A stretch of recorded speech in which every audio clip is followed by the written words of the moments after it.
काही लोकांना असं असतं की लोकांना दाखवण्यासाठी माझ्याकडे सगळं पाहिजे. गरजांसाठी बचत केली पाहिजे. लोकांना दाखवण्यासाठी नाही. माझा मित्र असा करतोय, माझी मैत्रीण तसं करते, टीव्हीवर असं सांगितलं, ह्या पेपरमध्ये तसं सांगितलं, अशा प्रकारे जर इन्व्हेस्टमेंट केल्या तर त्या कधीच यशस्वी होत नाही. कारण समजा माझा 50,000 पगार आहे, तर मी काय रेशो ठेवला पाहिजे बचतीचा, गुंतवणुकीचा आणि खर्चाचा आणि लाईफस्टाईल रुपीज? 30% घरखर्च, 30% EMI, 30% सेव्हिंग आणि 10% जे आहे ते आपण म्हणू शकतो लाईफस्टाईल एक्सपेन्सेस. या वयात घर घेऊ नये. काहींचं असं म्हणणं आहे की घर घेऊच नये, भाड्यानं राहावं जोपर्यंत आपल्याला वाटत नाही तोपर्यंत. तुम्हाला काय वाटतं? एक तरी घर माणसाचं स्वतःचं असावं की ज्यांनी त्याला ना या जगामध्ये कुठेतरी आपण पाय रोवून उभं आहोत ही एक भावना येते. नमस्कार मंडळी, माय महानगर मानिनीमध्ये मी भाग्यश्री पुन्हा एकदा तुमच्या सगळ्यांचं स्वागत करते. आज आपण एका स्पेशल गेस्टला भेटणार आहोत. नक्की या कोण आहेत, यांचं प्रोफेशन काय आहे आणि महिलांना त्याचबरोबर सर्वांना आज महत्त्वाची माहिती काय मिळणार आहे, त्यासाठी ही संपूर्ण मुलाखत नक्की पहा. या कोण आहेत हे मी तुम्हाला थोडक्यात सांगते. तर पर्सनल फायनान्स प्रोफेशनल, त्याचबरोबर NQ फिन या कंपनीच्या ओनर नैना नलिनी नागेश. नमस्कार मॅम, स्वागत आहे तुमचं माय महानगर नमस्कार. मानिनीमध्ये. प्रेक्षकांना सुरुवातीला तुम्ही तुमची थोडक्यात ओळख करून दिलात तर खूप छान होईल. माझं नाव नैना नलिनी नागेश. मी थोडं वेगळ्या पद्धतीने नाव लिहिते, त्रिनाम पद्धतीने. मी पर्सनल फायनान्स प्रोफेशनल आहे आणि या क्षेत्रात मला आता 38 वर्ष झाली. त्यापैकी 21 वर्ष मी life insurance corporation of India LICमध्ये 21 वर्ष होते क्लास 1 ऑफिसर. त्यानंतर मी VRS घेऊन स्वतःचा व्यवसाय सुरू केला. त्याला आता 17 वर्ष होऊन गेली. निश्चितच मॅम, बघायला गेलं तर 21 वर्ष LIC मध्ये काम करणं, ते पण क्लास 1 ऑफिसर म्हणून, आणि हे एवढं सगळं सेट असताना स्वतःचा बिझनेस सुरू करणं, हे कसं सुचलं? हे सुचलं म्हणण्यापेक्षा जेव्हा मी LICत लागले तेव्हा माझं वय 22 वर्ष होतं आणि सोडलं तेव्हा 43, 21 वर्ष सर्व्हिस केली. तर डे 1 पासून, पहिल्या दिवसापासून माझ्या मनात एक बीज होतं की आत्ता मी जॉइन करते आहे, पण मला ही सर्व्हिस सोडायची आणि 21 वर्षांनी पेन्शन असणार होती. आपण मध्यमवर्गीय माणसं म्हणजे पहिल्यांदा स्टॅबिलिटीचा विचार करतो. तर पेन्शन लागू झाली की सोडायचं आणि आपला स्वतःचा व्यवसाय करायचा. कोणता व्यवसाय करायचं ते तेव्हा ठरलं नव्हतं. मग ते ओघात हळू-हळू ठरत गेलं आणि मी ह्या क्षेत्रात आले. पण हे बीज पहिल्यापासून रुजलेलं होतं की मला माझा व्यवसाय करायचा आहे. हं. त्यामुळे मी ह्या व्यवसायाकडे वळले. निश्चितच आता पर्सनल फायनान्स प्रोफेशनल म्हटलं तर खरं तर ही महत्त्वाची जोखीम सुद्धा आहे की आपण एखाद्याला सल्ला देतो आणि तो खरंच बाबा सेट होतोय का? तर आत्ताच्या पिढीची किंवा आता सर्वांची सगळ्यात मोठी गरज आहे ती म्हणजे बचत किंवा पैशाची गुंतवणूक व्यवस्थित कुठे करणं. तर मी प्रोफेशनली पहिल्या प्रश्नाकडे येते की लोकांनी गुंतवणूक कुठे केली पाहिजे आणि कशा पद्धतीने केली पाहिजे? असं आहे की मी एक असं म्हणेन की एक डॉक्टर जे आपलं फॅमिली डॉक्टर, हं. म्हणजे आपण काही आजारी पडलो की मोठ्या डॉक्टर्सकडे जातो, हॉस्पिटलकडे जातो. पण पहिल्यांदा आपण जातो आपल्या फॅमिली डॉक्टरकडे आणि तो जे सांगेल, तो जिथे जायला सांगेल, पुढे तिथे आपण हं. जात असतो. त्याच्यामुळे पहिल्यांदा फायनान्शियल प्रोफेशनलचं काम आहे डॉक्टरसारखं, तर मी हं. ते काम करते. कारण मला माझे जे क्लायंट्स आहेत त्यांच्याबद्दल पूर्ण माहिती असते. हं. त्यांचा स्वभाव, त्यांची फॅमिली बॅकग्राऊंड, हं. ते कोणत्या प्रकारे त्यांच्या स्वतःच्या करिअरमध्ये वर आले, त्यांची आवड-निवड, हे सगळं मला माहिती असतं आणि हे सगळं तुमच्या फायनान्समध्ये रिफ्लेक्ट करतं आणि तसं जर करू शकलो आपण डिझाइन तुमचा प्लॅन, तरच तुम्हाला त्याचा फायदा होऊ शकतो. माझा मित्र असा करतोय, माझी मैत्रीण तसं करते, टीव्हीवर असं सांगितलं, ह्या पेपरमध्ये तसं सांगितलं, अशा प्रकारे जर इन्व्हेस्टमेंट केल्या तर त्या कधीच यशस्वी होत नाहीत. कारण त्याच्यामध्ये आपल्याला काय हवंय हे महत्त्वाचं असतं आणि मी ते जाणून घेऊन लोकांना इन्व्हेस्ट करायला मदत करते आणि त्याची माझी एक ठराविक प्रोसेस आहे. ओके. लोकं आता घरी म्हणजे पैसा आला तर एखादी गोष्ट घेणं म्हणजे गडबड करतात. कारण काही लोकांना असं असतं, की लोकांना दाखवण्यासाठी माझ्याकडे सगळं पाहिजे. म्हणजे माझ्याकडे योग्य त्या वयात घर पाहिजे, गाडी पाहिजे किंवा घरातील छोट्या-मोठ्या वस्तू जसं की फ्रिज असू दे, वॉशिंग मशीन असू दे. एकमेकीच्या बोलण्यातून सुद्धा बायका म्हणतात, की "बापरे! म्हणजे तुझ्याकडे अजून वॉशिंग मशीन नाहीये, म्हणजे हातानेच कपडे धुतेस." हे सुद्धा बोललं जातं. त्यावेळी कुठेतरी मनात वाटतं, की हां, आपल्याकडे पण पाहिजे. पण लोकांच्याकडे आहे म्हणून आपल्याकडे घेणं गडबडीनं आणि त्यानंतर पैशाची बचत म्हणा किंवा पैशाची व्यवस्थित काळजी न घेता आल्यामुळं नैराश्य येणं, हे प्रकार हल्ली वाढताना दिसतात. तर यावर काय सांगाल, की बचत कशाप्रकारे केली पाहिजे आणि अनावश्यक खर्च कोणता आहे आणि तो कसा टाळला पाहिजे? मी जसं म्हटलं तशी माझी पहिली प्रोसेस जी आहे, की त्याच्यामध्ये मी म्हणते, की अंडरस्टँड, अॅनालाइज म्हणजे की मी आधी तुमच्या सगळ्या गरजा समजून घेते, तुमचं बॅकग्राऊंड समजून घेते, तुमची पार्श्वभूमी, तुमची हं, कौटुंबिक पार्श्वभूमी. आज जर समजा तुम्ही माझ्याकडे आलात बचत करायला आणि दुसरी एक व्यक्ती आली, तर दोघांना मी एक प्रश्न विचारेन, की तुमच्या कुटुंबात कोण-कोण आहे? तुमच्या इन्कमवरती किती डिपेंडन्स आहे? 50%, 100%, 20% की 100% तुम्ही सेव्ह करू शकता किंवा उडवू शकता थोडक्यात म्हणायला गेलं तर. प्रत्येकाची 2 त्या व्यक्तींची गरज आणखी फॅमिली बॅकग्राऊंड जे हं, आहे हं. ते वेगळं असतं. शिवाय त्यांच्यावरच्या जबाबदाऱ्या एखाद्या व्यक्तीवरती आई-वडिलांची, बहीण-भावंडांची जबाबदारी अजूनही असू शकते. या काळात तसं कमी असतं पण असू शकते. काहींवरती काहीच ना काहींना आई-वडिलांनीच घर घेऊन ठेवलेलं असतं, 2 घरं घेतलेली असतात. आई-वडील त्यांना उचलून 50,000 सुद्धा देऊ शकत असतात. त्याच्यावर त्या 2 व्यक्ती समोर बसल्या, एकाच वयाच्या आहेत, एकाच पगाराच्या आहेत, तरी पूर्णपणे त्यांची पार्श्वभूमी वेगळी असते. त्यामुळे त्यांच्या गरजा वेगळ्या असतात. त्यांच्या स्वभावानुसार त्यांच्या गरजा असतात. हं, हं. त्याच्यामुळे त्या पहिल्यांदा समजून घेऊन मग मी त्यांना कशी इन्व्हेस्टमेंट करायची, कुठे इन्व्हेस्टमेंट करायची. एक फॉर्म्युला नसतो. सध्या सगळीकडे जगात एकच फॉर्म्युला दिसतो रिटर्न्स. कुठे किती टक्के रिटर्न्स मिळतात तिकडे. पण अरे ते रिटर्न्स मिळतायत ते केव्हा मिळणार आहेत? तुम्हाला हे पैसे कशासाठी हवे आहेत? रिटर्न्स काय असे उगाच येत नाहीत. तुम्ही म्हणाल, की आत्ता मी झाड लावलं, आंब्याची कोय टाकली आणि सारखं खणून बघत बसलात, की झाड उगवलंय का? झाड उगवलंय का? आंबे केव्हा येणार? हं, त्याला 5-7 वर्ष तर लागतातच ना. हं, हं, उद्या तुम्ही काय खजुराचं झाड लावलं तर त्याला 12 वर्ष लागणार आहेत. हं, त्याच्यामुळे हं. त्याप्रमाणे तुमच्या कुठल्या गरजा आहेत, त्याप्रमाणे तुम्हाला इन्व्हेस्टमेंट करायला पाहिजे. म्हणजे काही एक फॉर्म्युला नाहीये, की इथे इन्व्हेस्ट तुम्ही विचारलात कुठे करायचं, तर मी म्युच्युअल फंडमध्ये करा, एल-आय-सीत करा किंवा कुठल्याही इतर इन्शुरन्समध्ये करा किंवा एफ-डीत करा असं सांगू शकत नाही. उद्या एखाद्या डॉक्टरकडे तुम्ही गेलात, तर तुम्ही असं म्हणता का, "मला ताप आलाय, तर तुम्ही मला एक ती निळ्या रंगाची गोळी दिली होतीत ना गेल्या वर्षी, ती द्या."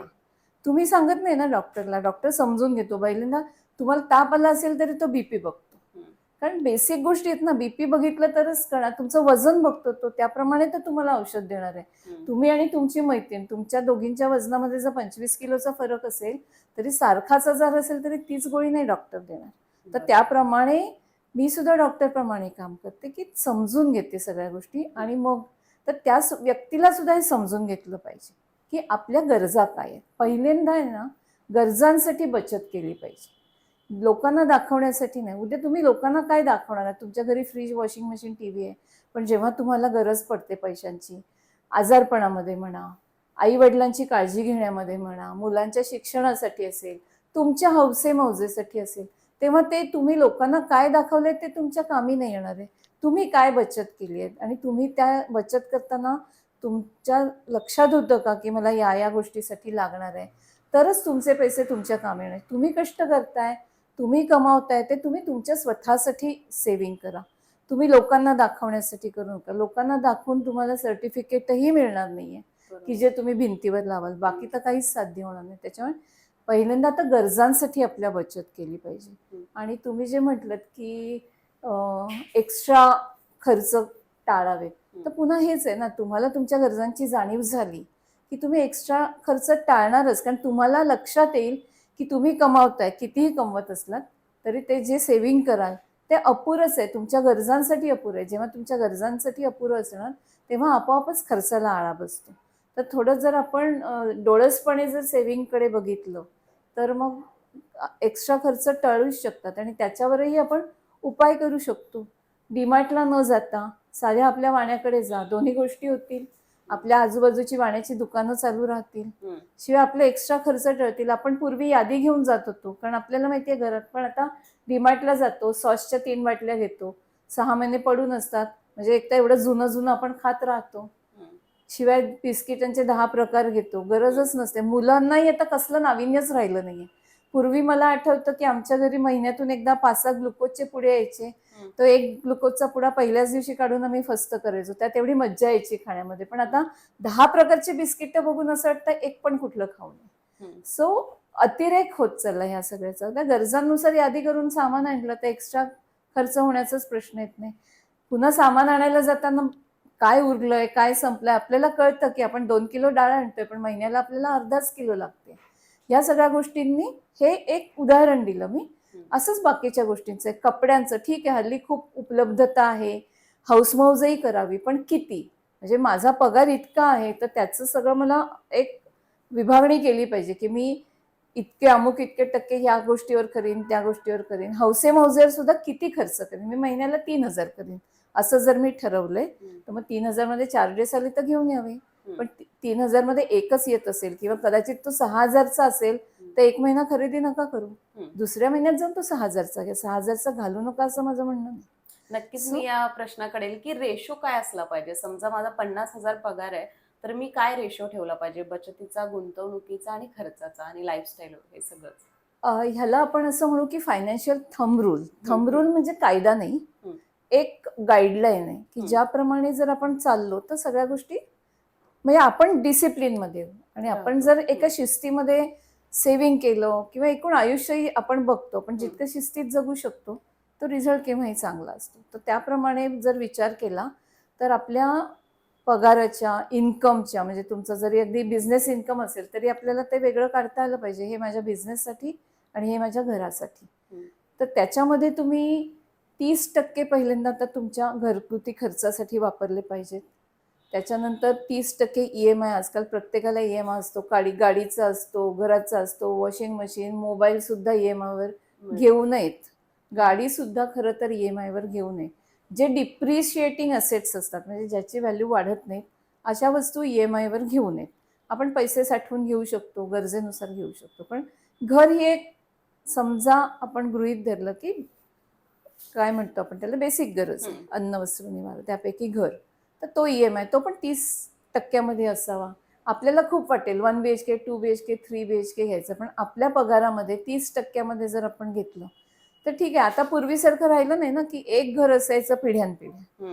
आज तुमची जर एक कपॅसिटी वाढली तर तुम्ही तुमचं इन्कम वाढलं तर तुम्ही थोड्या वर्षांनी नवीन घर घेऊ शकता. हे जुनं विका, नवीन घ्या, पण ते तुमचा EMI 30% मध्ये पाहिजे. सगळ्यात जास्त फोकस हल्ली प्रॉपर्टी क्रिएट करण्यावर असतो. आपल्या भारतीयांची एक ती मनोवृत्ती आहे की रिअल इस्टेट हे आपल्याला खूप महत्त्वाचं वाटतं. पण ते किती? तर 30% आपला EMI असला पाहिजे.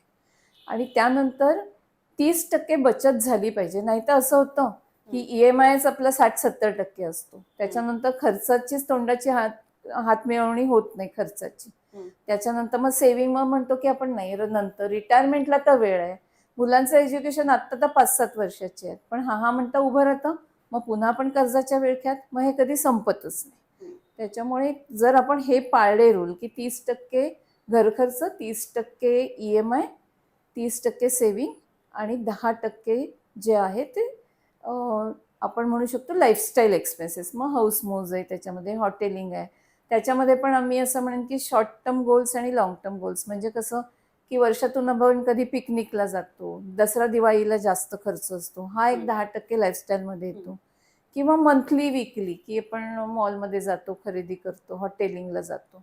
पण हे सगळं त्याच्यात बसतं. थोडक्यात ना, बजेटिंग खूप महत्त्वाचं आहे की बजेटिंगमध्ये केलं ना की आपण सगळं करू शकतो आणि आपली ग्रोथही चांगली होते. कारण सेव्हिंग शिवाय ग्रोथ होऊ शकत नाही. पहिल्यांदा तुमच्या हातात पगार आला की त्यातले काही ठराविक टक्के हे बचतीला गेलेच पाहिजेत. ₹1000 पगार आहे, कमीत कमी 10%, ₹100 त्या माणसाने वाचवलेच पाहिजेत. नाही म्हटलं तरी हजारात भागत नाहीच आहे ना. मग जे नाही भागत आहे ते 900त भागवा, पण ₹100 तरच सेव्हिंगची सवय लागते. नाही तर कधीही बचत होऊच शकत नाही जन्माला. मॅम, मला एक खूप महत्त्वाचा प्रश्न विचारायचा आहे की यामध्ये पण आपण आता घराचा उल्लेख केला की आता आपण बघतो सोशल मीडियावर अनेक व्हिडिओज येतात की या वयात घर घ्यावं, म्हणजे इतक्या वर्षापर्यंत तुमचे EMI फेडून होतील किंवा तुमचं कर्ज नील होईल, किंवा या वयात घर घेऊ नये. काहींचं असं म्हणणं आहे की घर घेऊच नाही, भाड्यानं राहावं जोपर्यंत आपल्याला वाटत नाही तोपर्यंत. तुम्हाला काय वाटतं की तुमच्या इतक्या साऱ्या अनुभवावरून काय सांगाल की नेमकं घर कधी घेतलं पाहिजे? हे बघा, घर ही एक खूप महत्वाची गरज आहे. घर आपल्या डोक्यावर छप्पर हे असलंच पाहिजे. त्याच्यामुळे घर घेतलं पाहिजे. पण घर घेण्याची गरज किती आहे, केव्हा आहे आणि आपली ती कॅपॅसिटी आहे का? ज्यांना व्यवस्थित पगार आहे, जे EMI देऊ शकतात आणि मी म्हटलं तसं थंब रूल फॉलो करू शकतात, त्यांनी जरूर घर घ्यावं. आणि हल्ली नवीन पिढीचा एक ट्रेंड आहे, की भाड्याने घर घ्यावं. मी स्वतः बघते भाड्याने घर घेण्यामध्ये किती प्रॉब्लेम्स असतात. वेळोवेळी तुम्हाला बदलावं लागतं. त्याच्यामध्ये फर्निचर तुमच्या आवडीचं असूच आवडीचं म्हणण्यापेक्षा हं. गरजेप्रमाणे नसतं. मग ते तुम्हाला भाड्याने घ्यावं लागतं. प्रत्येक वेळेस तुम्ही बदलणार तेव्हा फर्निचर बदला. अमाप खर्च असतात. त्याच्यामुळे जर शक्य असेल, तर तुम्ही जिथे राहता, व्यवसाय करता आणि जितकं तुमच्या कार्यक्षेत्रापासून जवळ घर असेल, तर तुमचं जगणं पण खूप सुखद होऊन जातं. तर हं. स्वतःचं घर असावं. एक इमोशनल स्टॅबिलिटी येते. आता एक साधं तुम्ही घर सजवणार असाल, तरी तुम्हाला हे माझं आहे की माझं नाही हां, म्हणजे इथपासून एखादा सुरुवात छोटासा होते. स्टिकर सुद्धा आपण भाड्याच्या घरात नाही हां, चिटकवत. आणि एकतर ते मालक तरी रागावतात किंवा थोडंसं तोडफोड करून तुम्हाला काही करून घर नीटनेटकं करायचंय तर तुम्ही करू शकत नाही. बरोबर. हं. तर स्वतःचं असावं. पण काही कारणांनी कसं आहे, की बरेच वेळेस फिरतीची नोकरी असते, तर मग भाड्याने घर हं. घ्यावंच लागतं. पण एक तरी घर माणसाचं स्वतःचं असावं, की ज्यानी त्याला ना या जगामध्ये कुठेतरी आपण पाय रोवून उभं आहोत, ही एक भावना येते. आता केव्हा घ्यावं? पहिल्यांदा तर आपलं फायनान्शियल कॅपॅसिटी बघणं खूप गरजेचं आहे. हं. त्याप्रमाणे आपल्याला घर घ्यावं लागतं. कारण आपण म्हटलं, की आता मी विचार केला, की मी पनवेलला राहते. मला एक पाम बीचला घर हवंय. पण मग ते घर घेण्याची माझी कॅपॅसिटी आहे का माझ्या हं. इन्कमची? तो EMI मी भरू शकते आहे का? हं. आज नाही, कदाचित 5-6 वर्षांनी येईल, हं. तर मी तेव्हा घ्यावं, पण घाई करू नये.